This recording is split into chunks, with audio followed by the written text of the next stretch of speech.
সূরা ইখলাসে আছে কুল হু আল্লাহু আহাদ, বলো আল্লাহ এক ও অদ্বিতীয়। আর ঋগ্বেদে আছে একং ব্রহ্ম দ্বিতীয়ং নাস্তি নেহেনা নাস্তি কিংচং, সৃষ্টিকর্তা মাত্র একজন, ওই দ্বিতীয় কেউ নেই, কিঞ্চিত পরিমাণেও নেই।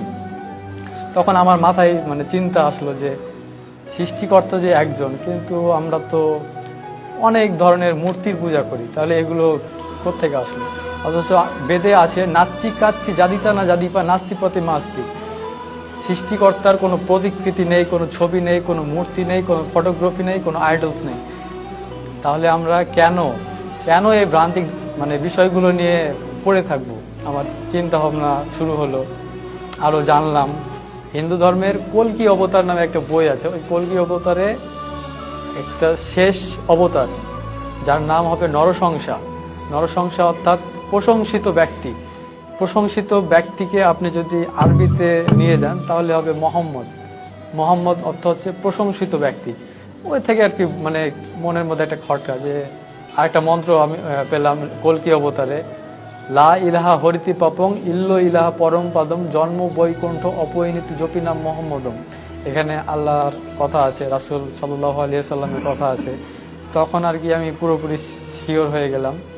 তারপর আরো মন্ত্র আছে, হতারমিন্দ্র মহাসুরেন্দ্র অল্লং জ্যেষ্ঠং শ্রেষ্ঠং পরমং ব্রহ্মং অল্ল রাসূল মোহাম্মদং অল্ল লাল লিখিতং।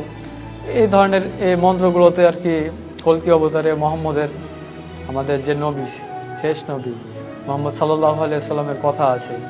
এগুলা ধীরে ধীরে আমি বুঝতে পারলাম, শুধু যে ইসলাম ধর্ম সত্য এই কথাটা যাচাই করিনি, যে খ্রিস্টান ধর্ম কেন সত্য নয়, বৌদ্ধ ধর্ম কেন সত্য নয়। সবগুলো ধর্ম যাচাই করতাম। বিভিন্ন পাদ্রীরা প্রশ্ন করতো ডক্টর জাকির নায়েককে, বিভিন্ন ধর্মের যাজকরা আসে প্রশ্ন করতো যে ডক্টর জাকির নায়েক যেসব উত্তর দিতেন কুরআন হাদিস থেকে, আশ্চর্যজনক।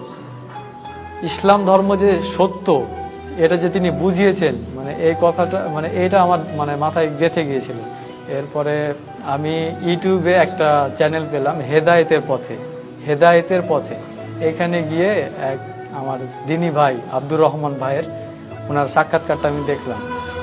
আল্লাহর কসম, আল্লাহর কসম, এই ভিডিওটা দেখার পরে আমার এই মুহূর্তে ইসলাম ধর্ম গ্রহণ করতে হবে, এরকম একটা চিন্তা ভাবনা আর কি। ওনার নাম্বারটা নিলাম, নাম্বারটা নিয়ে ফোনে সেভ করে রাখলাম। তো তার পরের দিন আমি মাঠের মধ্যে গিয়ে ভাইকে ফোন দিলাম। বাড়িতে থাকলে হয়তো কেউ জানবে বা আমার কথা শুনে হয়তো কেউ আমাকে বিভ্রান্ত করার চেষ্টা করবে। তো আমি ফোন দিলাম ভাইকে, ভাইয়ের সঙ্গে যোগাযোগ হলো। তো ভাই আমাকে একটা প্রশ্ন করেছিল যে তুমি যে ইসলামে আসবা, তুমি কি ইসলামের প্রতি ঠিক থাকতে পারবা? তো আমি আপনাকে ওনাকে বলেছিলাম যে আপনার এই ঈমানদীপ্ত সাক্ষাৎকার দেখলাম, এরপর আপনি যদি এত দূর পর্যন্ত আসতে পারেন তো আমি কেন পারবো না, আমিও তো একজন মানুষ। উনি বলল আচ্ছা ঠিক আছে। তারপরে ওনার কাছে আমি কলেমা শাহাদাত পড়লাম।